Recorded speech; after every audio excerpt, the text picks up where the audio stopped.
ಇಲ್ಲಿಂದನೇ ಪ್ರಾರಂಭ ಆಗೋದು, ಇಲ್ಲಿಂದನೇ ಹೋಗಿ ಎಲ್ಲ ಕಡೆನೂ ಆಗ್ತಾ ಇದೆ.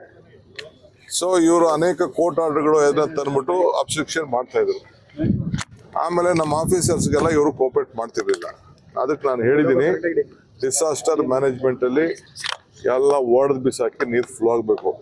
ನಮ್ಗೆ ಯಾರ ಆಸ್ತಿನೂ ಹಾಳು ಮಾಡಕ್ ನಮ್ಗೆ ಇಷ್ಟ ಇಲ್ಲ. ಬಟ್ ಇಲ್ಲಿ ನೀರು ಹೋಗ್ಲೇಬೇಕು. ನೀರನ್ನ ನಾವು ನಿಲ್ಸಕ್ಕಾಗಲ್ಲ. ಯಾರದೇ ಪ್ರಾಪರ್ಟಿ ಆಗಿರ್ಲಿ, ನನ್ನ ಪ್ರಾಪರ್ಟಿ ಆಗಿರ್ಲಿ, ಇನ್ನೊಬ್ರು ಪ್ರಾಪರ್ಟಿ ಆಗಲಿ, ಯಾರದೇ ಪ್ರಾಪರ್ಟಿ ಆಗಲಿ, ಇಲ್ಲಿ ನಾವು ನಿಲ್ಸಕ್ಕಾಗಲ್ಲ. ಸೊ ಅದಕ್ಕೆ ನಾನೇ ಬಂದು ಸ್ಪಾಟ್ನ ಕ್ಲೀನಾಗಿ ನಾನು ನೋಡಿದ್ದೀನಿ. ನನಗೆ ಅರ್ಥ ಆಗಿದೆ.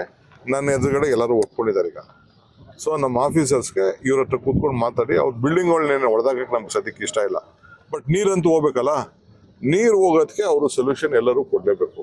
ಸೊ ಅದಕ್ಕೆಲ್ಲರೂ ಒಪ್ಕೊಂಡಿದ್ದಾರೆ. ಇನ್ನೊಂದು 2-3 ಪಾಯಿಂಟ್ ಇದೆ. ಆ ಪಾಯಿಂಟ್ನ ನಾನು ನೋಡ್ತೀನಿ. ನೋಡ್ಬಿಟ್ಟು ಈಗ ಅದನ್ನ ಕೆಲಸ ನಾವು ಮಾಡ್ತೀವಿ. ಯಾಕಂದ್ರೆ ಇಲ್ಲಿ ಶುರು ಆಯ್ತು ಅಂದ್ರೆ ಕೊನೆಯವರೆಗೂ ಲಾಸ್ಟ್ವರೆಗೂ ತೆಗೆದುಕೊಂಡು ಹೋಗ್ಬೇಕು. ಇಲ್ಲೇ ನಿಲ್ಲಿಸ್ಬಿಟ್ಟು ಅಲ್ಲಿ ಮೇಲ್ಗಡೆ ಸಮಸ್ಯೆನ ಪ್ರಾಬ್ಲಮ್ ಆಗ್ತದೆ. ಅದಕ್ಕೆ ಎಲ್ಲರೂ ಅವ್ರದ್ದೇನಾದ್ರು ಇತ್ತು ಅವ್ರು ಕಾಂಪನ್ಸೇಷನ್ ಕೊಡ್ತೀವಿ. ಸಪೋಸ್ ಅವ್ರು ಕೋರ್ಟ್ ಆರ್ಡ್ರು, ದಾಖಲೆನೋ, ಕೇಸು ಏನೇನೋ ಮಾಡ್ಕೊಂಡಿದ್ದಾರೆ, ಅದಕ್ಕೆಲ್ಲ ಏನು ಬೇಕಾದ್ರೂ ಕಾಂಪನ್ಸೇಷನ್ ಕೊಡ್ತೀವಿ. ಸೊ ಕಾನೂನು ಪ್ರಕಾರ, ಯಾಕೆಂದ್ರೆ ಇಲ್ಲಿ ಬಹಳ ದೊಡ್ಡ ಜಾಗ ಕೆರೆ, ಇಲ್ಲಿಂದ ನಾಗವಾರದಿಂದ ಮುಂದಕ್ಕೆ ಹೋಗೋದೆಲ್ಲ ಕಂಪ್ಲೀಟ್ ವರೆಗೂ ಹೋಗ್ತದೆ. ಆ ದೃಷ್ಟಿಯಿಂದ ನಾನೇ ಸ್ಪಾಟಾಗಿ ಬರ್ತೀನಿ ಅಂತ ಅವತ್ತು CM ನಾನು ಇಲ್ಲಿ ಕರ್ಕೊಂಡು ಬರೋಕ್ಕಾಗಲಿಲ್ಲ. ಅದಾದ್ಮೇಲೆ ನಾನು ಕೇಳಿದ್ದೀನಿ. ಸೊ ಅದಕ್ಕೆ ನಾನೇ ನೇರವಾಗಿ ಎಲ್ಲರಿಗೂ ಪಾರ್ಟಿಗಳಿಗೆ ನೋಟಿಸ್ ಕೊಟ್ಟಿದ್ದೀನಿ. ಅವರೆಲ್ಲ ಇವತ್ತು ಅಟೆಂಡ್ ಆಗಿದ್ದಾರೆ. ಅವ್ರ ಅಭಿಪ್ರಾಯ ಎಲ್ಲ ತಿಳಿಸ್ತಾ ಇದ್ದಾರೆ. ನಿಮ್ಮ ಎದುರುಗಡೆನೂ ಅವ್ರ ಅಭಿಪ್ರಾಯ ತಿಳಿಸಿದ್ದಾರೆ. ಅವ್ರಿಗೂ ಅನ್ಯಾಯ ಮಾಡಕ್ ನಮ್ಗೆ ಇಷ್ಟ ಇಲ್ಲ. ಬಟ್ ನೀರು ಮಾತ್ರ ಹೋಗ್ಲೇಬೇಕು. ಆ ತೀರ್ಮಾನ ಮಾಡಿ. ಎಷ್ಟು ಕಿಲೋಮೀಟರ್ ವರೆಗೂ ಮಾಡಬಹುದು ಸರ್ ಒಳಗಡೆ? ಎಲ್ಲೆಲ್ಲಿದೆ ಅಲ್ಲ, ನೀರ್ ಕಾಲುವೆ ಸುಮ್ಮನೆ ಬೇಕು ಅಂತ ನಂಗೆಲ್ಲ ದೊಡ್ಡದೆಲ್ಲ ಮಾಡಕ್ಕಾಗಲ್ಲ. ನೀರು ಎಷ್ಟು ಕೆಪಾಸಿಟಿ ಇದೆ, ನೀರು ಎಷ್ಟು ಹೋಗ್ತದೆ, ಅದನ್ನ ಪರ್ಮನೆಂಟ್ ಸೊಲ್ಯೂಷನ್ಗೆ ನಾವು ವ್ಯವಸ್ಥೆ ಮಾಡ್ತಾ ಇದ್ದೀವಿ. ಯಾಕಂದ್ರೆ ಇಲ್ಲೂ ಸುಮಾರು 1 ಲಕ್ಷ ಜನ ಇಲ್ಲಿ ಕೆಲಸ ಮಾಡ್ತಾರೆ. 1 ಲಕ್ಷ, ಅದನ್ನು ನಾವು ಗಮನದಲ್ಲಿ ಇಟ್ಕೋಬೇಕು. SEZ ಇದೆ, ಅದನ್ನು ಗಮನದಲ್ಲಿ ಇಟ್ಕೋಬೇಕು. ನಮ್ಮ ಆಫೀಸರ್ಸ್ ಹಿಂದೆ ಪ್ಲಾನ್ ಕೊಟ್ಟಿದ್ದಾರೆ, ಅದು ಗಮನದಲ್ಲಿ ಇಟ್ಕೊಳ್ಬೇಕು. ನೀರು ಹೋಗ್ಬೇಕು, ಅವ್ರ ಆಸ್ತಿಗಳು ಹಾಳಾಗಬಾರ್ದು. ಇದನ್ನೆಲ್ಲ ಗಮನದಲ್ಲಿ ಇಟ್ಕೊಂಡು ತೀರ್ಮಾನ ಮಾಡಕ್ಕೆ ಆಫೀಸರ್ಸ್ಗೆ ಫುಲ್ ಅಥಾರಿಟಿ ಕೊಟ್ಟಿದ್ದೀವಿ. ಒಂದು ಮ್ಯಾಪ್ಗಳನ್ನ 1958 ಇದ್ದು ಅವರು 1839 ಎಲ್ಲ ಕರೆಕ್ಟ್ ನೋಡಮ್ಮ. ಈ ಮ್ಯಾಪ್ ಕರೆಕ್ಟು ತಪ್ಪು ಅನ್ನೋದು ನನಗಿಲ್ಲ. ನೀರು ಹೋಗ್ಬೇಕಷ್ಟೇ. ಮ್ಯಾಪ್ ಅಲ್ಲಿ ನೀರು ಕಾಲುವೆ ಇಲ್ಲದೆ ಹೋದ್ರು ನೀರು ಹೋಗಕ್ಕೆ ದಾರಿ ಹುಡುಕ್ಬೇಕು. ದಾರಿ ಅಂತ ಹುಡುಕ್ತೀವಿ ಅಷ್ಟೇ. ಬಿಜೆಪಿ ಅವರು ನಿನ್ನೆ ಕಸದ ಸೆಸ್ ಎಲ್ಲ ಕಡಿಮೆ ಮಾಡಬೇಕು ಅಂತ ಪ್ರತಿಭಟನೆ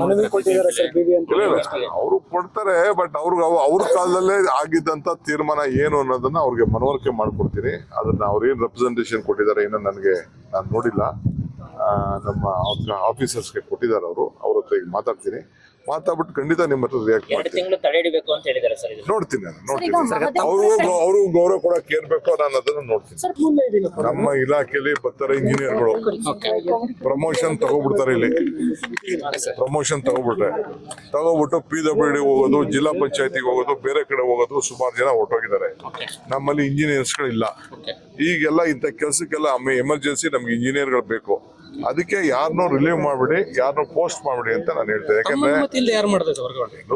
ಏನಾಗ್ತದೆ ಅಂದ್ರೆ ಮೇಲ್ಗಡೆ ಲೆವೆಲ್ ಅಲ್ಲಿ ಪರ್ಮಿಷನ್ಸ್ ಇದೆ, ನಾನು ಇಲ್ಲ ಅಂತ ಹೇಳೋದಿಲ್ಲ. ಅದಕ್ಕೆ ನಾನು ಹೇಳ್ತಾ ಇದ್ದೀನಿ, ಸುಮಾರು ಇಂಜಿನಿಯರ್ ಇಲಾಖೆಗಳು ನಮ್ಮ MLAಗಳಿಗೆ ನನಗೆ ಪ್ರೆಷರ್ ಹಾಕ್ಬಿಟ್ಟು ಇವನೊಬ್ಬನ್ ಬಿಟ್ಬಿಡಿ, PWD ಬಿಟ್ಬಿಡಿ, ಜಿಲ್ಲಾ ಪಂಚಾಯತಿ ಬಿಟ್ಬಿಡಿ, ಇನ್ನು ಟೌನ್ ಪ್ಲಾನಿಂಗ್ ಕಳಿಸಿ ಅಂತ ಬರೀ ಆಯ್ಕಟ್ಟು ಜಾಗಗಳಿಗೆ ಹೋಗ್ತಾ ಇದ್ದಾರೆ. ನೀರಾವರಿಗೆ ಇಂಜಿನಿಯರ್ಗಳು ಕೆಲಸ ಮಾಡಕ್ಕೆ ಬರ್ತಾ ಇಲ್ಲ.